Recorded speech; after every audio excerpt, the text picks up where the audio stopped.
You are watching BitBNS News. Hello and नमस्कार। अभी market पूरी तरह से वोलेटाइल है, इसलिए यूजर्स के लिए जानना महत्वपूर्ण है कि क्रिप्टो की दुनिया में क्या हो रहा है, क्रिप्टो से जुड़ी क्या खबरें हैं। इसलिए सुनिश्चित कीजिए कि रोज क्रिप्टो समाचार देखें और अपने आप को अपडेटेड रखें। आज की हेडलाइंस।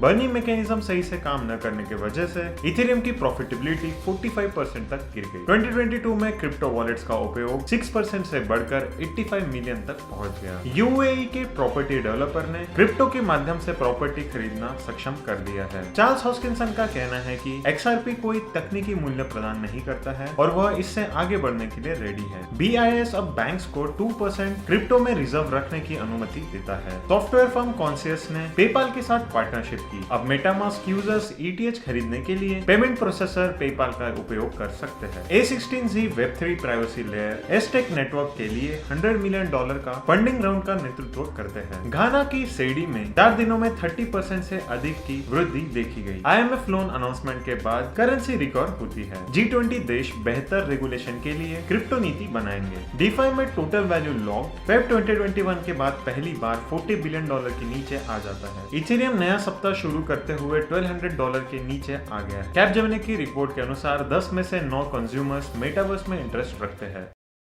इंटू द ब्लॉक के बाजार के आंकड़ों के अनुसार इथेरियम की प्रॉफिटेबिलिटी 50% सीमा से नीचे गिर गई है और 45% तक आ गई है, जिसमें अभी बाजार पर अन्य परिस्थितियों के तुलना में न्यूट्रल माना जाता है, लेकिन इथेरियम के लिए अभी भी औसत से नीचे है, जो कि पास्ट में इसके होल्डर्स के लिए ऐतिहासिक रूप से लाभदायक रह चुका है। हाउबी रिसर्च इंस्टीट्यूट से यह पता चलता है कि क्रिप्टो वॉलेट यूजर्स की संख्या 2021 में 80 मिलियन से बढ़कर 2022 में 85 मिलियन तक पहुंच गई है। इस टाइम फ्रेम के दौरान दुनिया भर में यूजर्स की संख्या 2021 में 80 मिलियन से 6.3% बढ़कर 85 मिलियन तक पहुंच गई है। यूनाइटेड अरब एमिरेट्स के प्रमुख रियल एस्टेट डेवलपर मैग ने दुबई की नई फाइनेंशियल इकोसिस्टम को विकास में तेजी लाने के लिए क्रिप्टो करेंसी का उपयोग करके रियल एस्टेट खरीदने की सुविधा के लिए कॉइन मीना के साथ एक पार्टनरशिप की है। चार्ल्स हॉस्किंसन कहता है कि XRP कोई तकनीकी वैल्यू प्रदान नहीं करता है और वह आगे बढ़ने के लिए रेडी है। कार्डानो और इथेरियम के को-फाउंडर ने एक कंट्रोवर्शियल संदेश के साथ परियोजना के साथ अपने संबंधों को समाप्त कर दिया है, जिसमें उन्होंने कहा कि वह